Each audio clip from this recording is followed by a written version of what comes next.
Alright, this is another Did You Know video. I'm just going to set up some stuff I didn't set up last time during the creation of the session. This will be a play session demo where I actually play that session.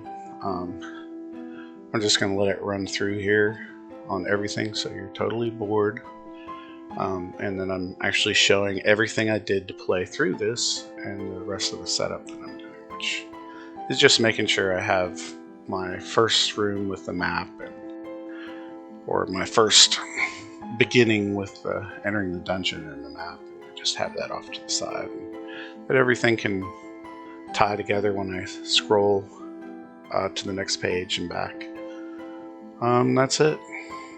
And I guess I forgot a lot of stuff, so I'm going to go ahead and add ammo, some treasure for the guys to drop, and also the MP loot parcel here, which you need if you're going to use the map parcels.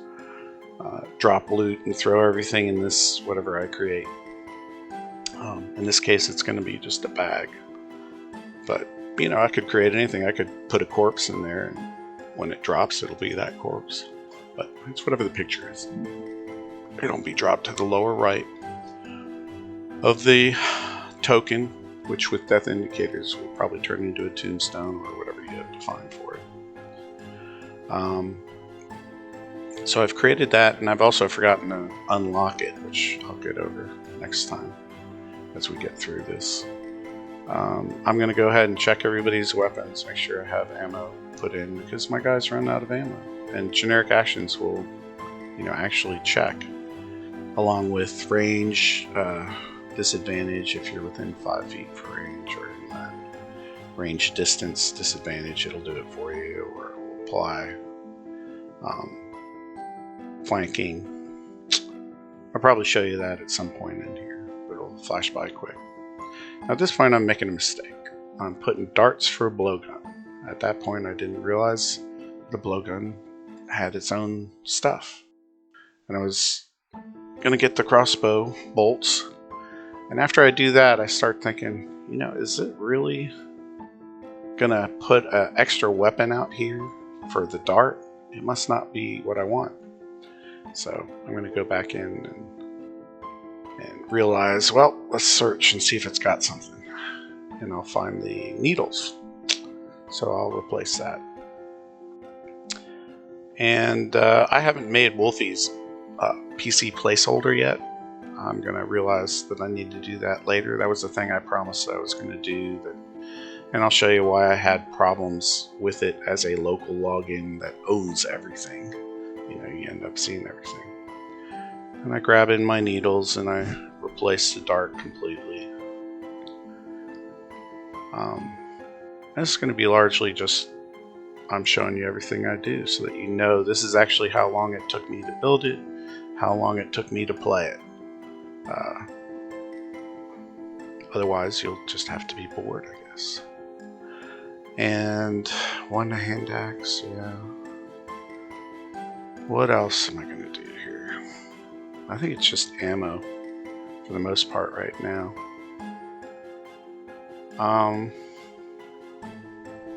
I'm gonna let this go for a bit.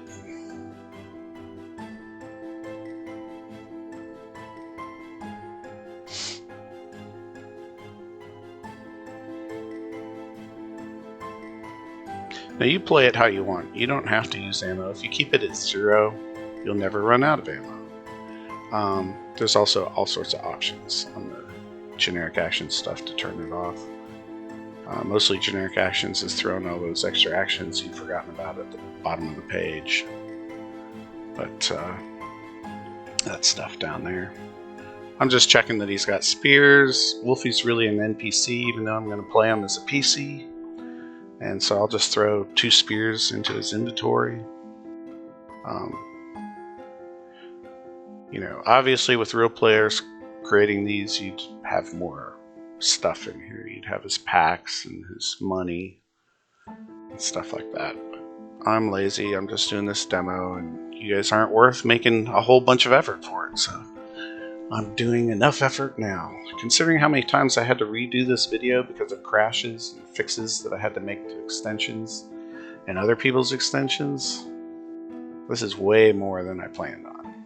Although, you know, it is helping that it finds bugs for me while I'm trying to do this. And as I always say, my users aren't going to find the bugs for me. I do it myself. Sometimes they do, though. Most times they don't. So I'm going to drop some javelins and money in the various lizard folk here so that they'll be able to drop some loot. I'm pretty sure I have the option to not drop any loot bag if they don't have any loot on them. I won't bother putting any in the lizards. And I could actually make loot bags customized to lizard folk, or the type or the name.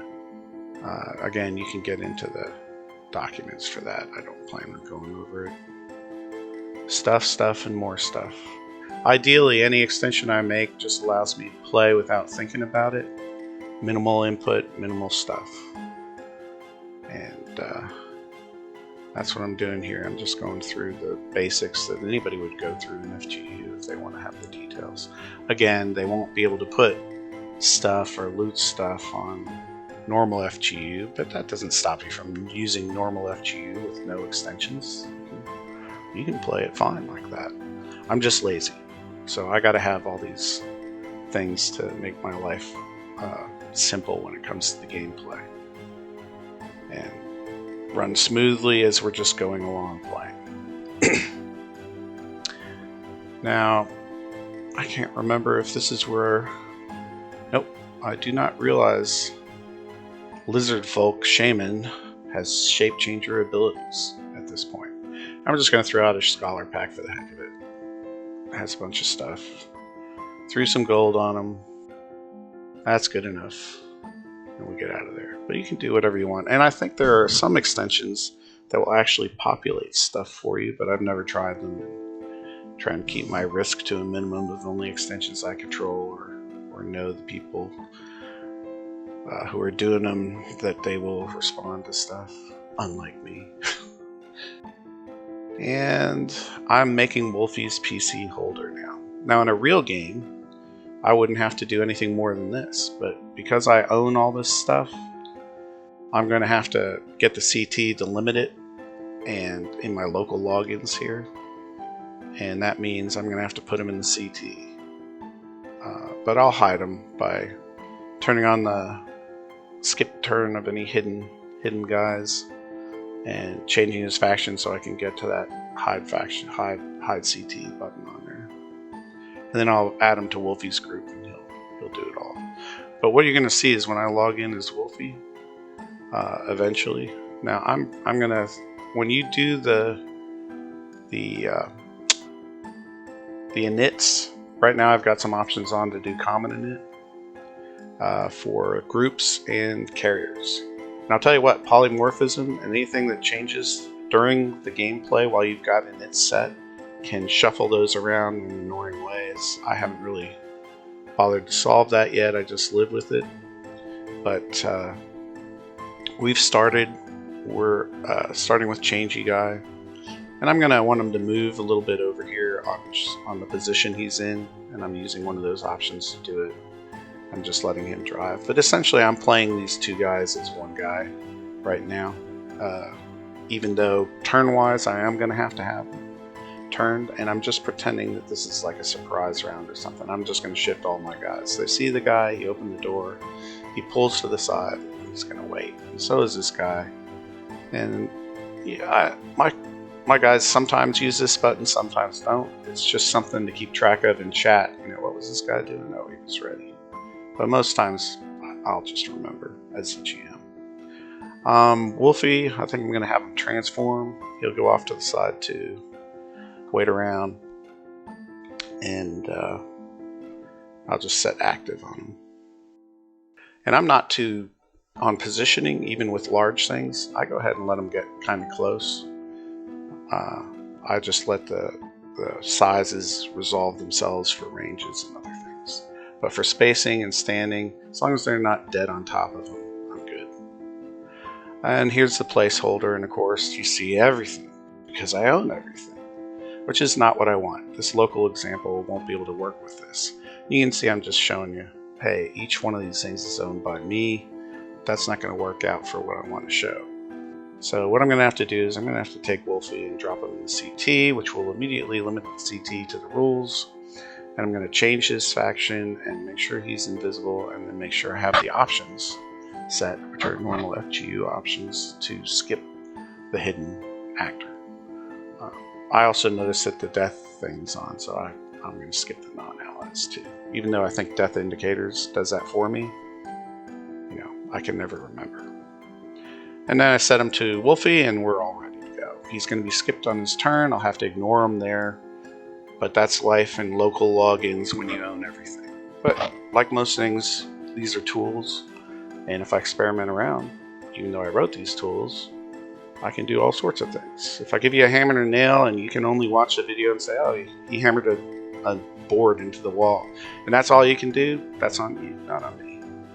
I like tools that I just experiment around with and do whatever. So we're moving our turns. I forgot to actually switch to the guy's sheet whose turn it is. In a real user, their sheet, they'd only have the one user probably, and their sheet would immediately pop up with a little chess piece. This is all Sir Mott's themes, which I like, dark. That's pretty much it. We're going through the standard turns, and I'm just figuring out on the fly what I'm going to do.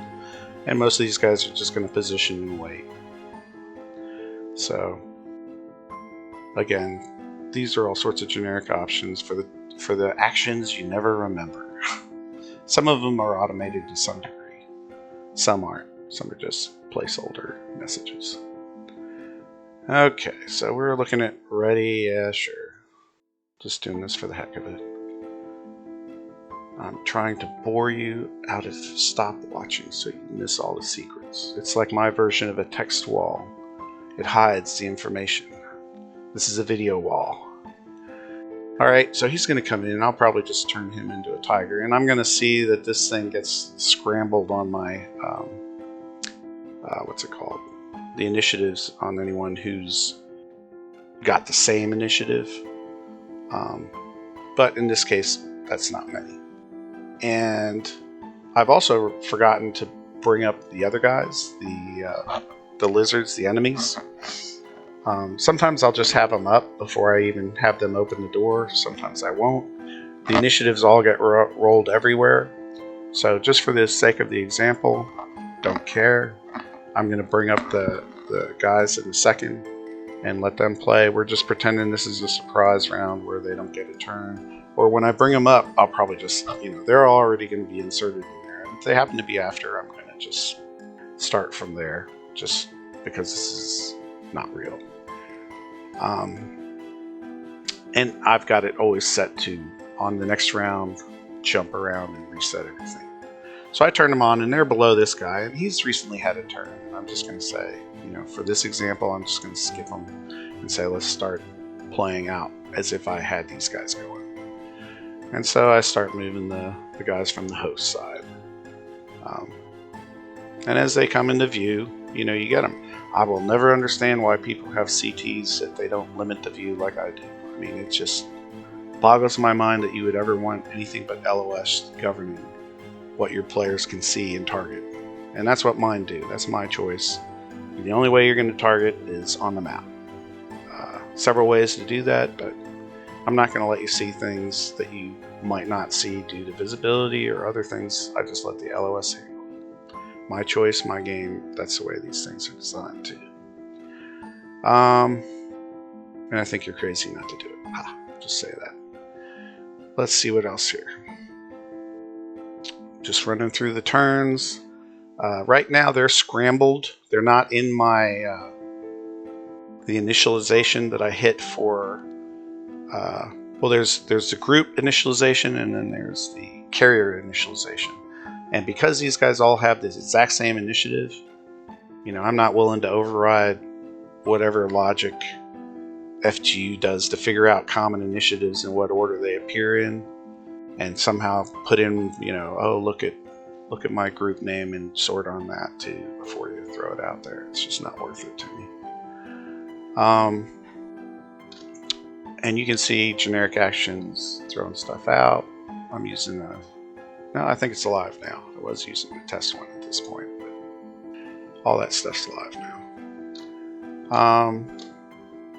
Just going through, doing the attacks. Now right there you can see that I did an attack that was too far. It's just a note, right? I hit the melee by accident instead of the range. It's not going to stop me from doing it, but it's just an informative message. Because again, some things I just don't want to limit. What are we doing here? I put in a note whenever I toss one of these javelins. One of two, whatever. Here's the next guy. He's going to throw a javelin. He actually hit. That's pretty unusual for me. I usually miss. So I'm just going to put one of two used. It's just me putting a note in there, so when I see it, I'll see it there. You'll notice the client has all these actions too on their side. That's part of the system geo, giving them the same views and links that the host would get. Only for things that they totally own, nothing else. And of course they can turn that ownership on and off as they want. But typically when you own something, that's it, you own it. You're not really going to be flipping them on and off. You can, but I don't know what use it would be. Alright, now I'm trying to figure out what do I want the shaman to do. There's all sorts of these things to do, and I'm too lazy for this demo. Too beaten down by doing this demo and how many times it took me to get through it before I didn't have to fix anything else. And I realized, hey, he's a change shape. But I didn't define him to be a change shape because that's in the actions. And polymorph is going to expect an NPC change shaper to be in the traits. So what I'm going to do is I'm going to add it into the traits. And with just a short, all I need is the keyword here. And you can look up polymorph rules and what they do. But this is really just between shape changer and shape shifter. It's just a matter of what the death does. One does it like the wild shape, where you get transferred stuff and you're still alive when you die. You just go back to your old shape. And the other's like this one, which is you die, you die. And he turns into a crocodile for about an hour. Just verify that. I go ahead and close him up. This is me correcting something I should have done at setup time, but it doesn't take me all that long to go ahead and just have him set up for the crocodile. And I use Weasel's stuff because I like his pictures. And that's about it. So what I'm going to do is I'm going to make sure he gets dismounted.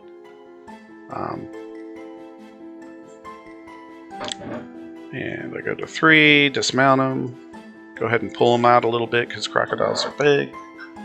I go back to the sheet and pop him up. And he's ready. Now he's going to scramble that order again because they're all the same order. So at this point, he's been reset into front of guys who have already had their turn. So annoying, but doesn't happen very often. I may try and fix that at some point, but really on these common initiatives, just randomly shifting wherever they appear, I'm not willing to go into the FGU code and figure out how they do common same number initiatives. It's not worth my time at this point. I can live with this. And besides, I only do polymorphs like once in a blue moon. And usually there's only one guy there with one initiative, so it doesn't change anything. And Risky's gonna go. What are we doing here? I guess I'm having a mental lapse of trying to figure out what I'm doing. So at this point, I think I'm probably trying to figure out how can I get flanking into this and show flanking or the range stuff. So I think at this point, I'm just gonna pull him over and fire a couple of magic missiles. But let's see what I'm going to do. I'm going to shift him to the other side so the guy can get a bite. That's what I'm going to do. He's still connected to him, but otherwise I wouldn't be able to move him while he's carried. Unless I'm the mover, and then I can move them both. So it's really, you play it how you want. There's a series of tools. Do what you want. I do what I want. No reason you shouldn't. And that's if you use extensions. I mean, you do it by hand, it just takes you a little longer, but you can get around to figuring out how to do it. And I always forget to single click here, but it appears I remembered to single click. I can never remember what triggers a double click and what clears a single click, so I tend to make that mistake a lot in the Actions tab. And I remembered to click off a spell, and as I don't play players very often, that's pretty amazing. What am I doing now? Okay, he's going to take a bite. That was why I moved the one guy out of the way for convenience. And also, distance matters. Takes his bite, gets a chunk, and onward. We go to the next guy, and it's Wolfie. Now I'm going to get my chance to show flanking, because I can squeeze him in there, and it's going to be a cone. I'm not going to go over the calculation. It's all described someplace in wherever it does this. What's generic actions? Maybe. Yeah, I think generic actions. But he's going to go ahead and look at his multi-attack and say, okay, yeah. He's going to go ahead and attack. He does a bite, and that guy's not close enough to get the faction. Whatever, the faction thing in the cone. So he goes ahead and he's getting his licks in. He basically failed on his saving throw. So he's going to be getting the disease. Now I'm not going to do the 15 minus X stuff because BCG is currently broken for that. And I'm running a test BCG anyway. So again, extensions equal risk. This is actually a game day for me. So once I get this done, I will go prep my Star Wars game, which has a lot more complex stuff than what you're seeing here. I got mines, I got speeders. Really using auras in that one. What am I doing now? Just more druidy stuff. What to do? Who's up is what I'm trying to figure out. It's back to him, and I'm thinking, why is he back up? And then I thought, I must have done something while I wasn't paying attention. And I don't know what it was. Or if this is even right at this point. But I'm going to play it out because this is just an example.